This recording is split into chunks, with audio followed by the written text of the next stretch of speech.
Welcome to Empowering Chats with Susan Burrell. This is where we have deep, intimate conversations about self-empowerment and future existence.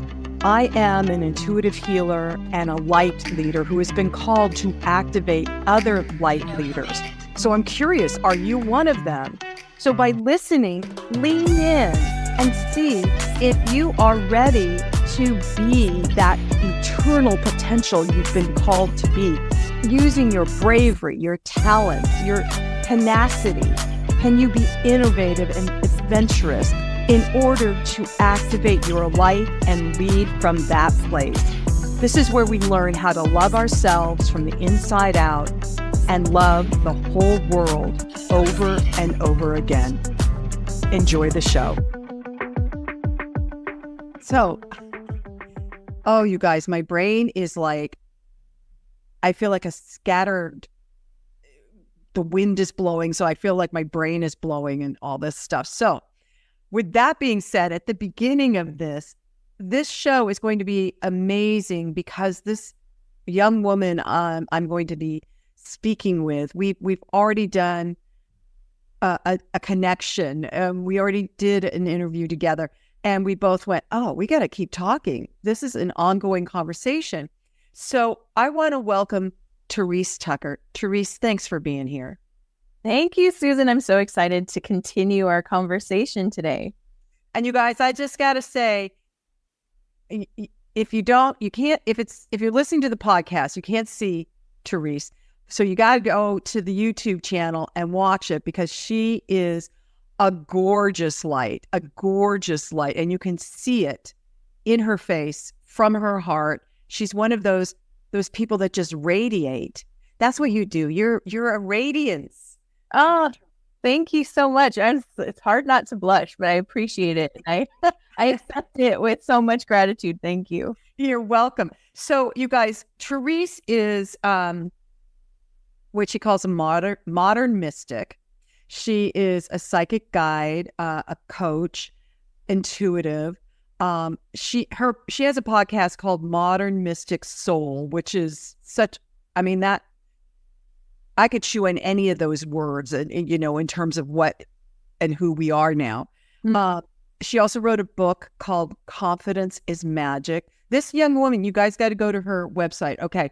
I'm going to tell you the website, but it'll be in the show notes. It's BlytheStarLight.com. Don't worry about spelling it. It'll be in the show notes. But you got to go because she's an incredible artist and she makes jewelry. And here we are in November and Christmas is coming. Christmas is coming. And Therese has some really beautiful things that could be excellent gifts. Because I was already looking at it and kind of. Yeah. So Therese, let's just dive in. Okay, where do we want to dive in? Potential. I want to talk about potential with you. I know that was a big topic for you, and yes, I would love, and I'm not trying to like commandeer your podcast, but you had such a great topic with me on my show, which is out now, by the way, so people can listen to it. But we were talking about light leadership, and I'm just thinking about the thread of that because standing in leadership in a new way, right? Standing for a new earth, for something that's completely different than what we've seen before. And I feel like there's a tie in there to the topic you mentioned about potential. And I would just love for you to kind of guide me on this and bring us into it. And I got chills. Thank you. Thank you. Thank you. Thank you for honoring me. I appreciate it. That is a huge conversation. So I really, really, really, as I shared with you on your show, I really, really believe that light leaders are the way we're going to manifest a whole, healthy humanity by leading with light. And that means leading with love. And that means supporting each other in developing or just stepping fully into our potential. And 2024 is wrapping up. Yes. And 2025 is coming. And so the potential in 2025, it might be different than what we expect because of what's coming in 2025 and the Mishigosh. That's a very nice word. The Mishigosh we most likely are going to have to go through and navigate. And that is, for me, light leaders, we've been called here. You know, there are star seeds. Many of us are star seeds, and we've been awoken, and developed and encoded. And the light leaders are here to move into that potential of higher love for all. Oh, for sure. And you know, oh man, there's so much I want to share with you, because yes, there could be a hot mess that we're dealing with potentially, but you know, my team and those that I channel, so I do channel our galactic star family. I channel with the Arcturians, and I channel with the Sirians, or Sirius, planet Sirius, or the star system Sirius. What they say really gives me a lot of hope and helps me stay in peace, because yes, there's a story going on the like earth plane level, of course, but we're here. Oh, our mission is above that. It actually, like, that just maybe acts as fertilizer for us to really plant the seeds that we're here to plant. And I find that my team always asks me to pay more attention to what's going on inside of me versus what's going on outside. Not to say that there aren't things outside of us that need our attention. It's not to be blind to things, but rather to understand that change starts from within, right? Like Gandhi says, be the change you want to see. So get into that alignment, that space of what a light leader is. What does that mean to you individually, right? We all have a definition, I feel, of what that means when we stop and contemplate those terms. Back in 2022, I did a summit where I did the New Earth Leadership Summit. And I've said it several times, man, I wish we had known each other then, because having you on that panel would have been fantastic, because the whole premise is, what does leadership look like in a New Earth? If we have switched the paradigm, if we are doing this differently, what does it look like? And I got some really fascinating answers from a wide variety of people, but it still resonated. The underlying current that I still got was focus on internal unification. That's the first step, right? And boy, is it ever, yeah. And my channelings, like the one that we just had, that I just posted to my podcast today, it's actually coming out just right before we started talking. And it's a channeling with the Arcturians and the Sirians, and they're talking about, you know, a lot of people call and say, take me away, like mothership, come and take me away. And they said, we would never disrespect you and do that. You are such powerful beings. We understand that you don't remember how powerful you are, and that's part of your frustration. I just got a huge wave of energy when you said that, because I really think that that's true. That's why leading up to this time, there have been so many gurus, so many people teaching how to remember yourself by investigating the beliefs from your family of origin that's keeping you small and stuck, and letting that go or transmuting it so you can rise up. That's huge. Absolutely. Well, I really appreciate it that they said we would never disrespect you to do that. That if you could understand that if we were to pull you out of, they call it the game. So they call this like the 3D level that we're playing. It's like my team often likens it to a video game, because it's something we all kind of conceptually understand, but it really explains this sort of illusion that we're in. We're here for a reason. It's got a purpose, but it is illusory, because a lot of who you actually are is not in this game. There's a lot of you outside of it, in that non-physical sphere. There's a lot of you that the majority of your essence is not actually in this plane. A very small piece of us is here. And they said, if we were to pull that small piece out for you, like some of us request, and I have to admit, from time to time, I'm like, okay, take me off planet. I'm Exactly. no, Me too. But there's like, if we were to unplug you from that and you were to awaken to everything that you are, you would be so disappointed that we pulled you out right before you were just about to make an impact. And it's like, you have to understand what the plateau of latent potential is and that it works on every level. So the plateau of latent potential, this is a term that I got from the book Atomic Habits. I love that book.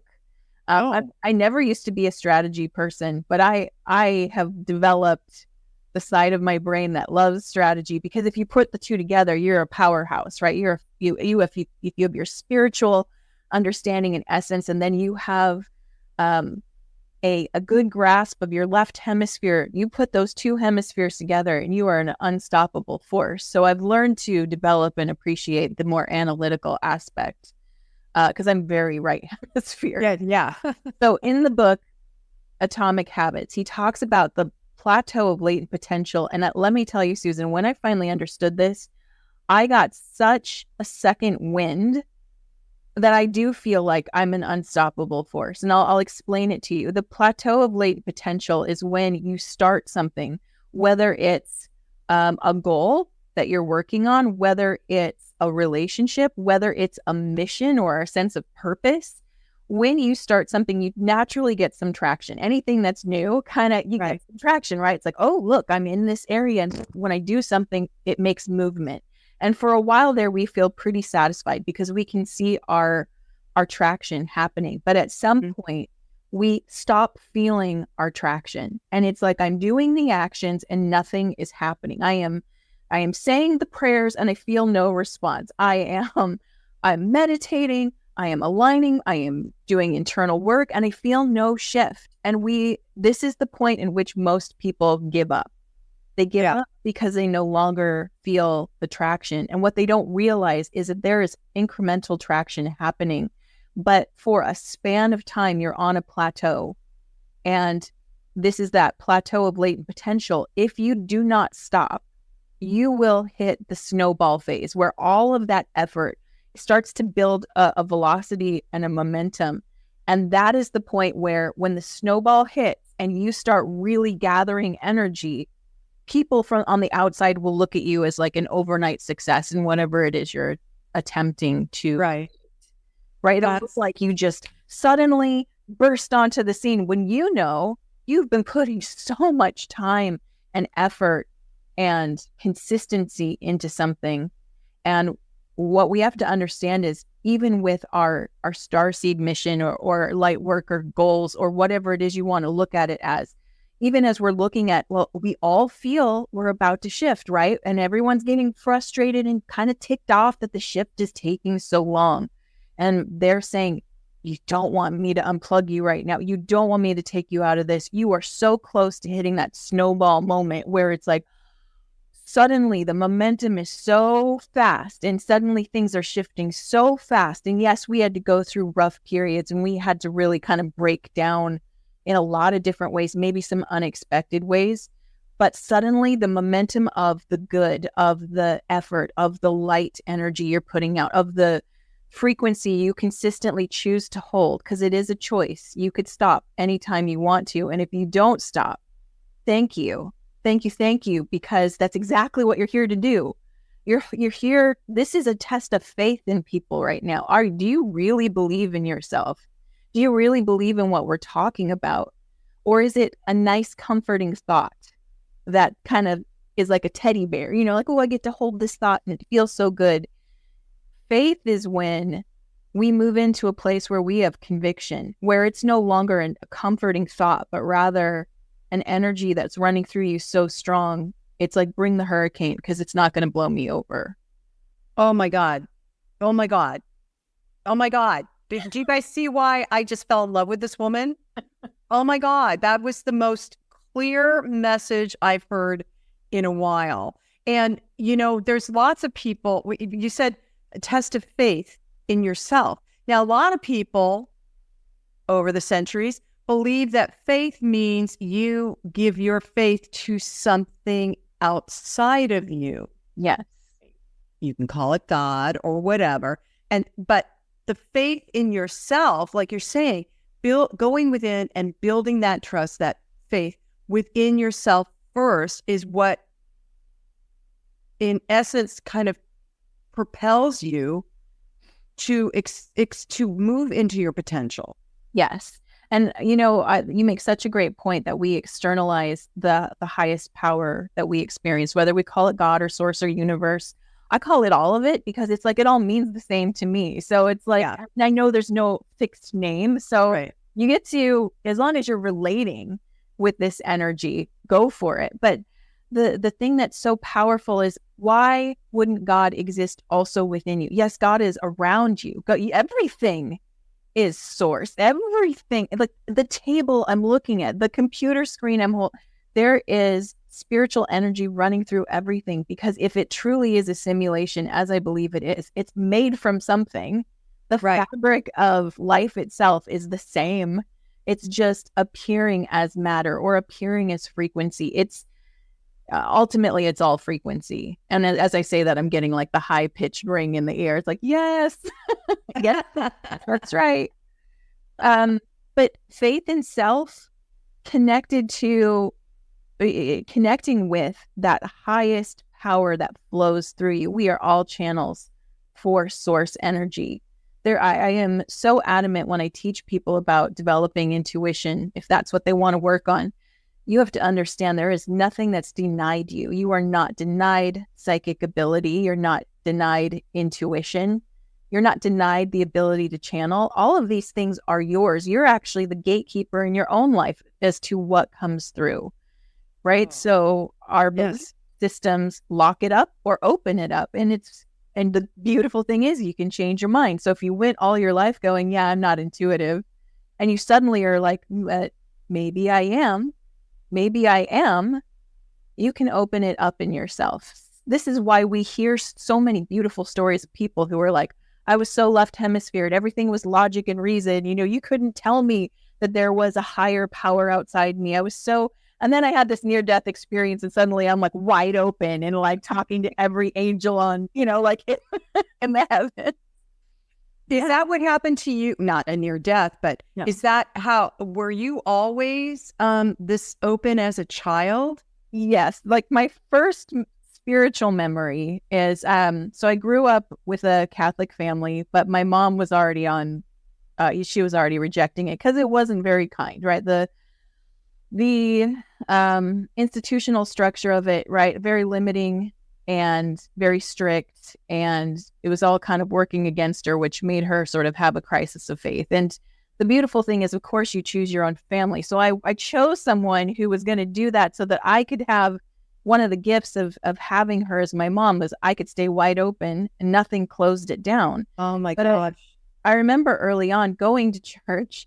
And it must have been, I believe it was 4 because my family was still together. They divorced when I was around 5. So I'm in church, I'm looking up at the walls, and they had paintings of like, it's always the crucifixion. It's never like the happy stuff. It's like, right, here we are going to take him up a hill and like nail him to a cross. And I'm looking at that and I'm just like, this is sad. This is a sad feeling place. And then I can hear the priest in the background. I cannot remember the words he spoke, but I remember my reaction. And the gist of what was being said is God's really upset with you. Like you failed. You're born and you failed. You started out failing. Like you already pissed him off and now you got to fix it. And I just remember going, that's not true. God loves us all. Like just, statement of fact. God loves us all. And I remember that I was sort of shushed, but I wasn't, nobody was mad at me, but I did get sent out to the playground with my aunts who were 10 years older to go play on the swings for the rest of it. And I was like, this is great, sunny day. I'm outside swinging like God loves. That was my first memory. And what I realized is that I have been blessed in this lifetime with no interference in my relationship to what God or source. Wow. That's awesome. Because of that, I never lost the connection. In fact, it kept me so open that anytime I'd hear the truth, it was like an electric jolt that went through me. I remember I was on a bus in second grade and a little girl said to me, "We are all brothers and sisters in God." And I went, yeah, it was like someone spoke, I was like, yeah, oh my gosh, we are brothers and sisters. And it was just an amazing epiphany. And then I remember when I was 15, my mom started getting into A Course in Miracles and was listening to Marianne Williamson lectures. And I had come home from, I think it was middle school at this time, and she had a tape playing. She was cooking. And again, I got that lightning bolt where what I was listening to, and I just sat down in the chair and I sat there and I listened, and it was like talking to my soul. And I was like, yes. And I took those tapes into my room and I would like draw and listen to Marianne Williamson lectures. And so, like what 15-year-old is like spiritual lectures? But it was like, again, life force energy. I just remember thinking like, oh my God, this makes so much sense. Everything is about energy. Everything is about intention. Everything is really about perception. If you want to like boil it down, like if you can look at something that's neutral and you can perceive it as neutral. You can perceive it as evil. You can perceive it as good. It's in the eye of the beholder, of the individual. This is what's going on right now currently. I was just reading something this morning that every single human being has their own truth, and it's like 2 degrees different from the other person. And so all of us are looking at what we think is true, my truth, right? And I grew up and I always assumed that everybody saw the world the way I see it. And that's been one of my life lessons, is to get knocked upside the head and go, oh, they don't see the world the way I see. And how can they not? Yeah. Right? But it's an individual perception for each person, because each of our truths are different, because we are just that 1 degree, so that the infinite presence can experience by means of us a whole, think about, it's like I got to share with you, multifaceted. So yes. This is bringing up something so I've had a lot of talks with my team. I am, again, one of the things that happens in my life is I ask a lot of questions internally. And so I get these lectures and I love it because I'm like, this is fascinating. But one of the things they gave to me, I think we all think of unity as having a homogenous perception. And I hate to burst anybody's bubble. That's not what it's going to look like. It's not going to be a homogenized worldview like we want, or we think we want. And let me explain why. You're absolutely right. They explained to me, imagine our perceptions. They said, put yourself in a big square room, Therese. And I said, okay. And they said, put yourself in the center. I said, okay. And then they said, look at the room. What do you see? And I'm like, well, there's the distance from me to that wall is this much, to that corner, to this wall. There's a lot of space. I said, I feel like you got a lot of space. They said, yeah, okay. They said, now populate the room. Put a bunch of people in that room. And I said, got it. They said, notice that the ones who are standing right next to you, they're going to be the ones who are 1 to 2 degrees different, but they'll see mostly what you see. Maybe one will feel like the wall's a little bit closer than you do, but generally they agree. And these are the people who are sharing similar worldviews to you. They see things the same, and this is most likely your friend groups or the groups you resonate with, right? Mm-hmm. And then they said, now I want you to be in the corner and feel that room. Be against the wall and see the room. What is it? Do you have the same perception of the same space? I'm like, honestly, no, I don't. In the corner, I feel it's very cramped and tight. It's hard to be here. Against the wall, I feel like there's not a lot of room, right? I'm packed in. And they said, right. So who's right about this room? Yeah, that's a great illustration. And they said the goal isn't to get everyone to see the room the way you see it.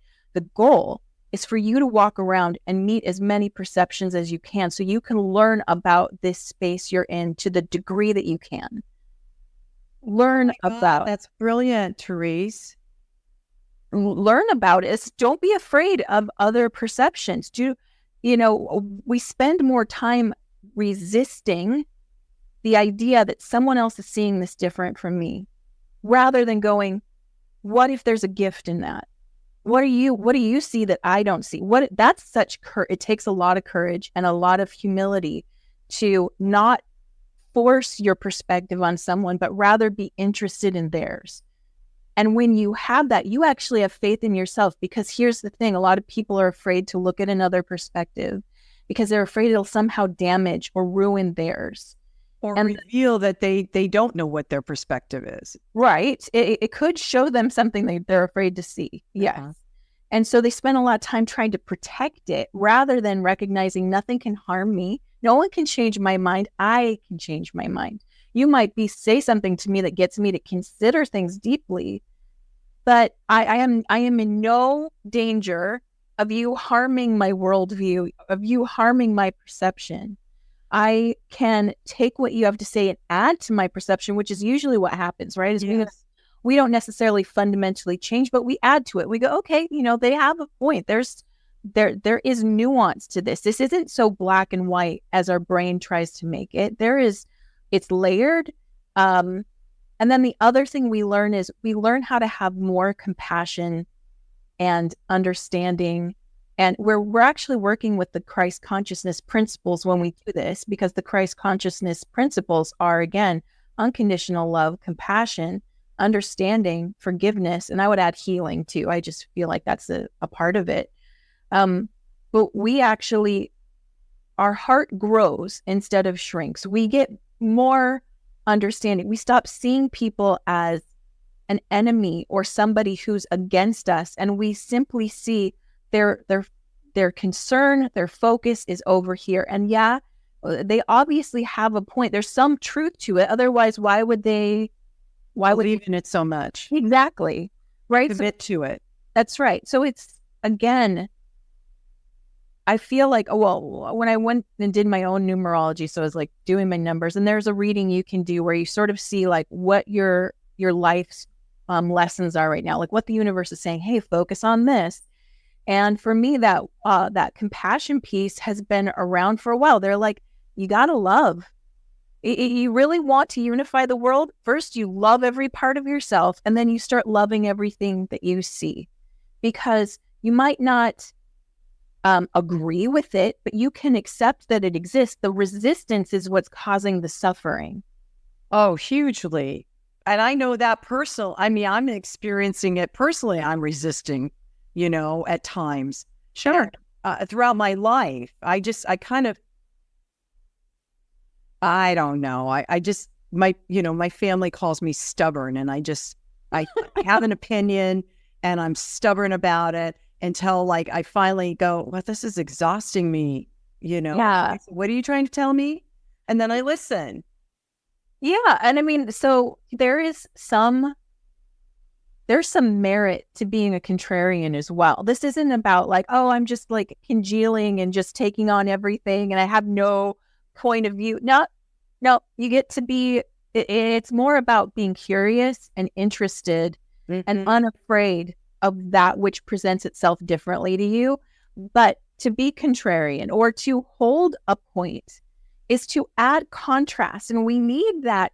We actually need the conflict to a degree. We don't need violence. We don't need pain. We don't need to harm. What we need is contrast. Contrast keeps us honest, right? So if we were to get that homogenous thing, all it would do is like, I just have to say the things you want to hear to get you to agree. We need the disagreeable people in the world, actually. Yeah. And oftentimes contrarians who I would not label them as disagreeable. They appear disagreeable because they're always counter to whatever is going on. If everybody says it's raining, they're like, no, the sky is like giving us life. Like they're done talking about the rain. Well, you know what I mean? So yeah, the contrast, that's why we're not here getting pure lessons out of just like, we're going to teach you through love. We're going to teach you through ease. You're just going to fly through. No, we get 50-50. We get 50% positive experience and 50% negative. And if we're being honest with ourselves, at least for me, I learned a lot more through my challenges than through ease, right? I really get my butt kicked by my challenges. I wouldn't be talking to you right now if the universe hadn't been like, Therese, get out there, get out. You stop hiding, like go, go, go, get out. Oh yeah. Oh yeah. You know? That was the same for me, because well, for my intuitive journey, my mom, God love her. Well, God loves her, definitely. My mom, the minute I was born, I was competition for her. Right? And especially with the intuitive and psychic abilities. And so she would systematically dampen me, just the shushing, until I was like, so I didn't know until I was in my 50s, got out of a horrible marriage, and all of a sudden everything's popping and turning on again. And I'm like, and my hands are just amazing, healing, and all this stuff. And I was like, so there was a little bit of it took me a little while to go, oh, see, it was mom. And she loved me, but she did not want me to shine brighter than her. And eventually the end of her life was pretty yucky, because it was that just that consciousness that doesn't want other people to be who they are. So, and you have to be the way I want you to be. So many people are going through that right now. Oh yeah. And even still, when I look at that, I say, at least to myself, okay, why did I choose this? I chose this woman so what is she helping me do? For me, there's a similarity in our stories. My mom has a little bit of that as well. I love her dearly, and I don't think she's conscious of it. I know that if she were conscious of it, she wouldn't attempt that, right? But what I see is like, you're showing me what it looks like when you don't validate yourself. Ooh, struggled.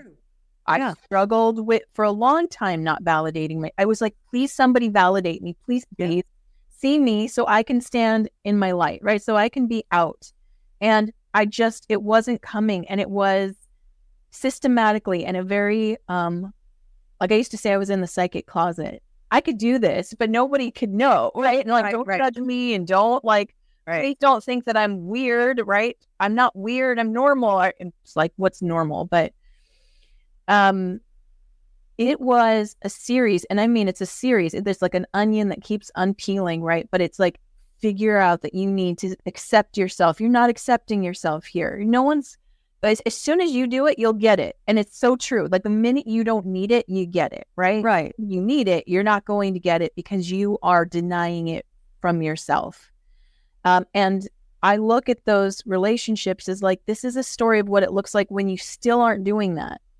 Mm-hmm. When you actually need your daughter to do it, and your daughter's in a position where she's like, but I'm the kid, you're the parent. Like, isn't the dynamic you support me? And it's like, why am I supporting you? And at some point, I'm hoping that what will happen is there will be enough sense of internal security, enough sense of like internal acceptance, that I will actually be able to give what you're asking for. Will it be enough for you?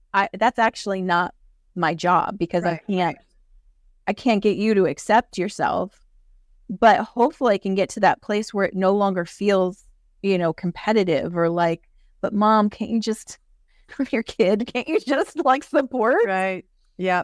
That was not, although to the external world, she was the best mom ever. And she was a good mom, but in looking at the, how I had to, so part of my contrariness is rebellion. I had to become a rebel in my own family, and they're all like, why are you so triggered all the time? It's because, nobody's listening to me because I was disallowed, and I think that's true for so many people, especially women, which is why it's so fascinating to watch what's going on right now with women standing up and women speaking their truth. And it's all microcosm truth, Sure. truths. Yeah. Yeah. And even still, when I look at this, I'm like, okay, where's the work? And I keep coming back to, well, it's inside of you, right? Because again, they said to me something else that I was like, this is profound. I have to remember it. And it was, unification starts from within. So if you're not seeing unity outside, because the outside world really is a reflection of your internal space. And people have a hard time with that one sometimes because they want to be like, but there is sort of a monolith of truth. And I'm like, there's something that's out there, obviously. It's not like there's nothing outside of you and it's only a projection. That's not it. There is something, but again, it's more neutral and nuanced than we perceive it as. And so if we're not perceiving it as that neutral or nuanced or even unified to some degree, then there's something out in that we're seeing that's triggering us inside. There's something about what's going on internally that we're needing to look at. It's like calling to us. It's like, please look at this. Right. Please acknowledge that this exists. Right. So whatever we're looking at that is creating a displeasure or an upset or a trigger in us, it's like, okay, why is that affecting me? And we have to look at that part that's like turned on. It's like, I feel insecure. Maybe I feel threatened, or I feel like, and we got to figure out why. Like, we got to dig a little bit deeper there and figure it out, because it's not to say, again, that there aren't things that need to change. There are, but we can change it in a way where we're moving forward in a creative and there is a tough love aspect to what we're going through right now. And the tough love aspect, at least from the spiritual side, is they're like, look, we're not doing this lesson for you. You're doing it. Meaning, like, I like to explain what 4D and 5D, the densities, right? The rate at which our consciousness vibrates. The fourth density is the love vibration. The fifth density is wisdom. And people often conflate the two, and they think that the fifth density is just going to be like this love fest. And it's like, no, what is love mixed with wisdom look like? And I often get the metaphor of the parent teaching the child how to tie their shoes. So we'll talk about the two different ways. So if it was just fourth density, it would look like this. So the parent teaches the child how to tie the shoes. And then the day comes where it's now the child's turn to do it all by themselves, right? They've been prepped and helped, and the parent's going to stand by and watch and guide, but the kid has to do it. And let's say the kid does it and they struggle and they have a tantrum because they can't get it. They're just really struggling. Yeah. In a fourth density, love only vibration, the parent would swoop in and hug the child and go, I'm so sorry. I know this is hard. Here, let me do this for you. And then the child's like, great, now I don't have to do it. But then we watch the progression of what we just gave that child. Now, every time the child hits a struggle, they're waiting for someone to sweep in, hug them, and clean it up. And we've just disempowered that child in the future, even though our intention was love and kindness and compassion and empathy. It ended up empowering that child in the future. Now, what does love and wisdom look like? The fifth density. So now it's that day again. The child has to tie their shoes. The parent's standing by and encouraging and watching and giving instruction. And the child tries it and they fail and they start crying. And the parent goes, you've got this. We've done it several times. I'm right here. I will tell you each step, but you're going to do this today. And the child rants and gets mad and just like, oh, you're the worst parent. It's like, I love you. You've got this. I believe in you. Do you believe in you? And the kid's like, I'm at a choice point, right? Like, I have to make a choice. And it might be like, we're there for an hour with this kid, like going through every step until they get to acceptance. And then they try it and they do it. And they're like, oh my gosh, I can do this. I can do this. And the parent's like, yeah, you had this. And then we watch that progression of that child. That child, next time they meet a challenge, they're going to remember internally that, yes, I'm struggling, but I can do this. And they will get it done. Yes. That's what we're in. So we're in a tough love scenario where God is watching, the universe is watching, the angels are watching, your galactic family is watching, your soul family is watching, your beloveds on the other side. They're all here clapping and going, you got this. You're so ready. You can do this. And we're the kid going, like, that's totally true. Because I don't know. It's totally true. And this is what goes back to what you said earlier about why your counsel said we're not going to interfere. We can't pull you out right at the moment that you're going to actually get the lesson. No, we would never, we would never disrespect you like that. We have so much admiration, appreciation. We're in awe of you. This is not an easy task. No. It's not a task that is arbitrarily assigned. There is a wait list to get here to this planet to do this experience. They liken it to an advanced graduate program. So we're not kindergartners by any means. This is advanced. And it takes us, once we get the contract to do the Earth cycle, we're here till we get it. So that's why we've got that reincarnation. We keep coming back. We're like, oh my God, I can't believe I forgot that big part. Let me go back and try again. Right. A lot of us are about to graduate. A lot of us here may have already done this cycle and came back as a volunteer to do it, to help. Because there is a shift that wants to happen. There is an evolution that is on the very precipice of bursting forth. So there is so much support for us. They really are. And they say that they're like, we're not going to take you out. We're not going to do it for you. That anytime you want to talk, anytime you need encouragement or love, we're even helping heal you while you sleep. We are working on you to make this as fruitful as we can. But again, it gets to be our choice. Like how easy, how hard, how caught up do we get in the illusion, or can we actually sort of rise above it and watch it more from a observer position rather than the actor, right? We can be in the movie with everybody, or we can be watching that movie and sort of intending, okay, no matter how this looks on the outside, the truth is something is unfolding. We are moving higher. Our consciousness is shifting upwards, and we're doing it together, and we're going to get it. We might have to really struggle. We might have to really fall apart and be on our knees and ask each other, why are we doing this? But even that, should that scenario unfold, which I don't think it will, but should it unfold, even that gets us to our goal. So my hope and what the work I like to do with others is to intend the highest timeline. I don't know what that looks like. I don't know if he gets in or she gets in, but I'm on the highest timeline. And that whatever that is, that's going to bring us to that next phase where we are now bringing through the higher frequency. The things that we are intending to see shift will shift, and it will shift in a way where it actually starts feeling like it's serving us rather than it's against us.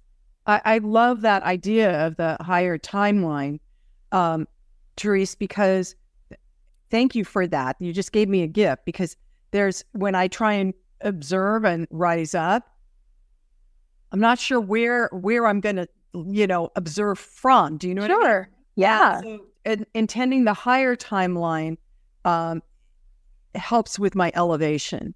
So thank you for that. Absolutely. Well, we're so powerful, and there are many timelines that will play out, right? It's like a choose your own adventure, and our consciousness is the choice, right? So whether we want to see, if we're really invested in it, like how bad can this be? I got to know, then you get to witness that. If you're someone who's like, okay, but for the highest good of all beings, we're on the highest timeline. I believe whatever unfolds there will lead us to the higher experience. It will lead to the healing we need. It will lead to the release of the technologies we need. It will lead to the things that will correct it'll be on the brighter, lighter side of things. We might not know what that looks like. I mean, think about the child with the shoes. In that child's perspective, this is the worst moment. They're failing horribly, and no one's helping them. That's what they perceive in that moment. Right. Until they struggle through it and they get it. And then on the other side, they look back and they're like, thank you for believing in me and not just giving in and just, taking over, because now I know I can do it. I have knowledge about myself I didn't have before that moment. Amazing. So you have given me so much to think about. I so appreciate that. Yeah. And also it's a vibrational support system.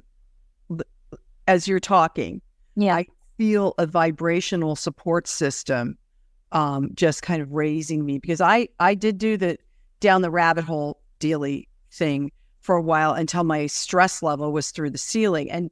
And that doesn't serve anybody, especially myself. It just doesn't serve to go into that fear factor that thinks that it's all going to be yucky. And so raising up into a higher timeline, a higher frequency is thank you. That was just exactly what I need to hear today. That's why we're supposed to talk. That's why. That's why. So you guys, Therese also you have a webinar or something? Yes. So there is the Epic Year Workshop 2025 is coming up. It's November 20th and 21st. It's a 2-day live workshop, but it's so much more than that, because I have I provide so much support for my clients. So I have an audio course that they get. I have quarterly check-ins throughout 2025. But let me explain what it is. So it is a goal-setting workshop, but it's done in a very different way. So this is for someone who really wants to craft a strong intention for the year 2025. This is the 7th year I've done this. And we use numerology and astrology, your personal numerology, your personal astrology, for the current period of time we're in and the year ahead. And I can show you what your vibration is saying is coming. So we all have a vibrational path that we're on. And this path can allude to certain points coming into your life, but more importantly, it shows you how to meet the energy that's coming in. So how do you meet your goals, or how do you meet the year ahead? And for example, a lot of people, when they're goal set, they're like, go, go, go, it's sort of to the wall. It's we are going full bore, and they burn out really fast a lot of the time. And that's because their personal vibration might not actually match going hard. Sometimes it does. Sometimes you get a combination where it's like, get yourself out in the world and do the work. Like you're going to need to take a lot of action to make things happen. There are other times where it's actually, you are not meant to do that. You're actually spend a lot of time in meditation and allow things to come to you. So it's about understanding what approach your personal vibration is asking you to use, and then building your goal. So whatever you want, you can build your goal around business. You can build your goal around health, about relationship. The goal is the North Star, but this course teaches you which path is most aligned to you. Mm-hmm. And then we get into the strategy, and then we get into the mindset work, because it's really, like I said, about that plateau of latent potential. When you're working towards a goal, in the beginning, you got all that beautiful traction. You're really excited. But what happens when it feels like it stalls? And that's where I come in with explaining to you that this is about consistency and about using your vibrational path to show you what action or non-action to take. Again, it might be, you might have a very spiritual year where you're supposed to be really communing with the other side and saying, can you bring this to me? And they're like, on it, right? Or we'll bring that to you. There's other times where universe is really like, no, go. Yeah. You need to go, or you need to think about planting, or you need to think about how are you going to pay this forward? There's years where we're supposed to take the knowledge we currently have and hand it to someone else so that we can begin the instigation of a new cycle. And some people, we miss that, right? We miss the passing of the knowledge. That's actually the final step in a creative process. A lot of people think when you've manifested something, that's the final step. No, the final step is, imagine first step is planting a seed. At step 8, you've got an apple tree, but step 9 is pluck the apple from the tree and give it to somebody. Let them have new seeds, right? So this whole process is about teaching that, and it is coming up in November. I like to do it nice and early so people can go into the next year with ease. Like, you already have your plan, you already know what's coming. It's so you can go in easy rather than that feeling of January 1st, bam, I have to like know what I'm doing. No, you'll already know. So the Epic Year Workshop gives everybody all of those tools and support throughout the year. Oh my God, that sounds amazing. That totally sounds amazing to me. I love it. I love it.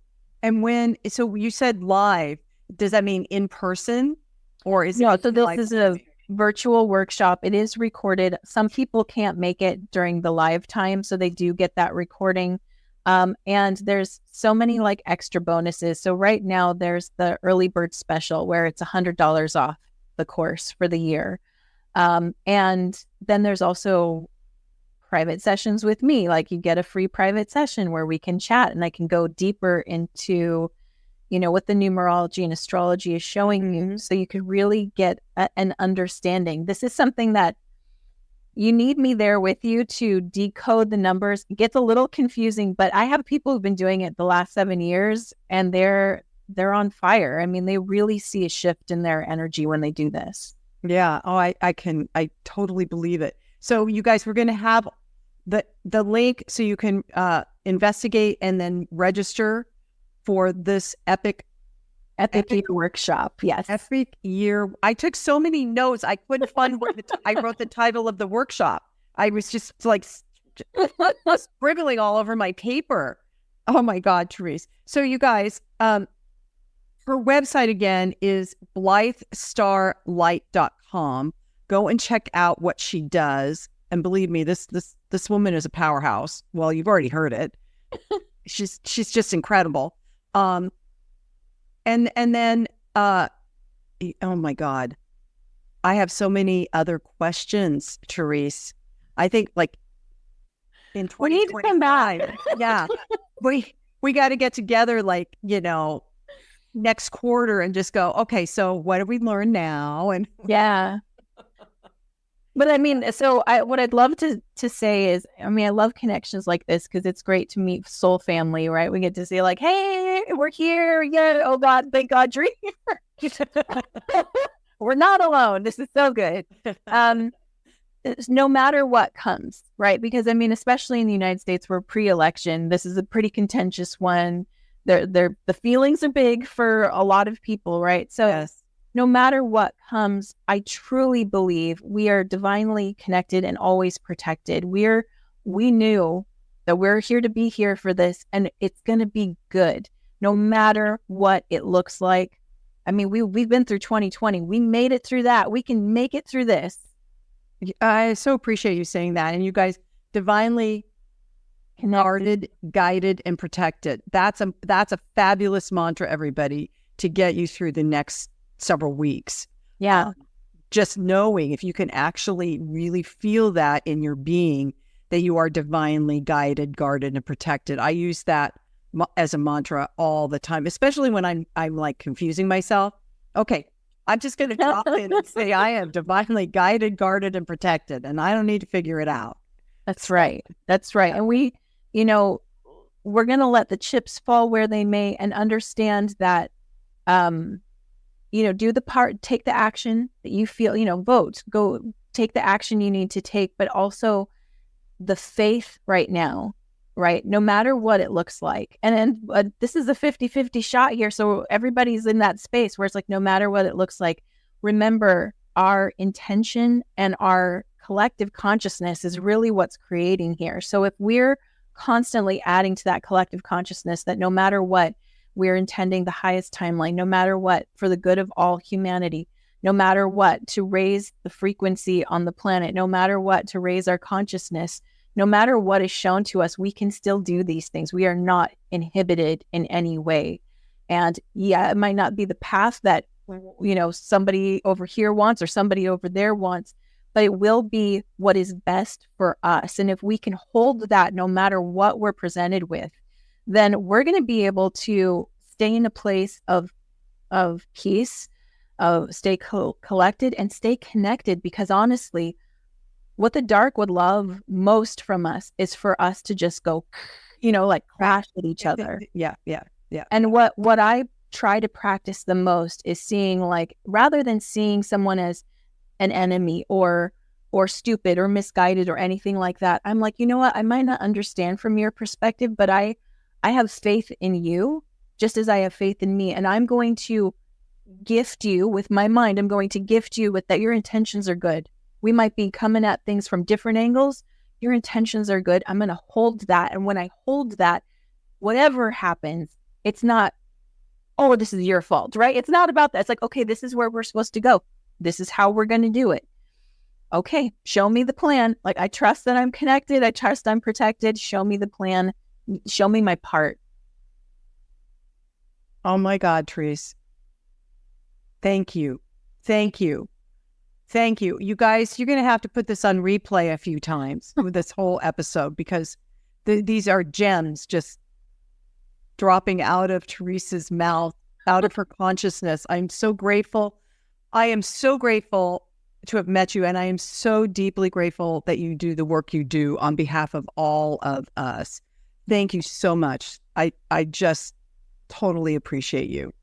Oh, Susan, thank you so much. And thank you for bringing light leadership into the consciousness and helping people focus on that. I think that's a really big key for where we're moving forward. And I appreciate you putting that out there and holding that space and helping people stay conscious of it and work from that place. We all need to practice that, because really I see the future as sovereign, right? We're sovereign beings remembering our sovereignty, and we're choosing to work together. We're not governed by something. We are the governing force, right? We're agreeing to things. We're agreeing to things. So yes.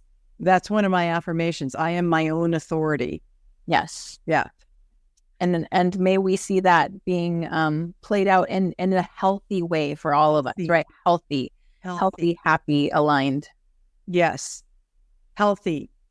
Harmonious. Yeah. Harmonious, I'm hearing. Thank you, Therese. You've given me hope. And I'm going to really focus on having faith in myself first. So Thank you so much. Yeah. So I'm just going to end with, and so it is. Namaste. Well, that wraps up our empowering chat for the day. I hope you enjoyed it and found it inspired you to be more empowered. If you want to find out more about me, go to susanburrell.com, my website, and you can see what we're up to. I am teaching classes again, so there's a calendar of that, and you can register. You can check out my book, Live an Empowered Life, a 30-day journey with the companion inspiration cards, or you can access my guided meditations that go through Insight Timer. We got a bunch of stuff on the website. Check it out. And until then, namaste.